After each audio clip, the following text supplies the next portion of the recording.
बहुत समय पहले की बात है। एक घना जंगल था जहाँ हर प्रकार के जीव जंतु रहते थे। उनमें से दो दोस्त बहुत प्रसिद्ध थे, लोमड़ी और सारस। दोनों हर दिन साथ खेलते, बातें करते और जंगल में घूमते रहते। लोमड़ी चालाक थी, जबकि सारस सच्चा और सीधा साधा। दोनों की दोस्ती पूरे जंगल में मशहूर थी। मगर लोमड़ी के दिल में थोड़ा अहंकार था। वह सोचती थी, मैं सबसे ज्यादा चतुर हूँ, सबको अपनी चाल से मात दे सकती हूँ।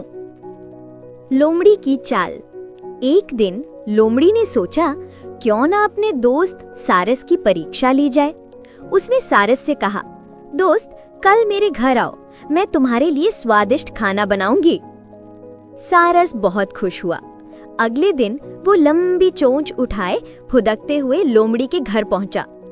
लोमड़ी ने पहले से ही स्वादिष्ट खिचड़ी बनाई थी, मगर बड़ी चौड़ी प्लेट में परोसी थी।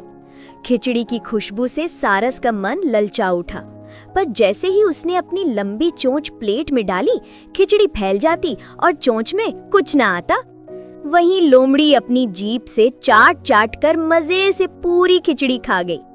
सारस ने शर्माते हुए कहा, दोस्त, खाना तो बहुत स्वादिष्ट था, पर मैं खा नहीं पाया। लोमड़ी मुस्कुराई और बोली, अरे खाना तो सामने था, अब तुम्हारी चोंच लंबी है तो मैं क्या करूं?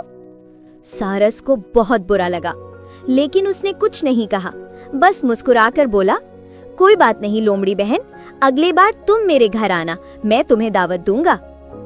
सारस की बुद्धि मानी। अगले दिन लोमड़ी बड़े गर्व से सारस के घर पहुंची। सारस ने भी बहुत स्वादिष्ट सूप बनाया, पर उसे लंबे और पतले मटके में डाला।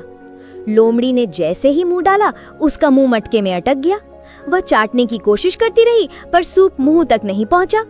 दूसरी ओर सारस अपनी लंबी चोंच से मजे से सूप पीता रहा। लोमड़ी को अब अपनी गलती का एहसास हुआ। उसने शर्म से सिर झुका लिया। माफ करना मित्र, मैंने तुम्हारे साथ मजाक किया था, तुमने मुझे मेरी गलती का एहसास करा दिया। सारस मुस्कुराया, मित्रता में चाल नहीं, सच्चाई होनी चाहिए।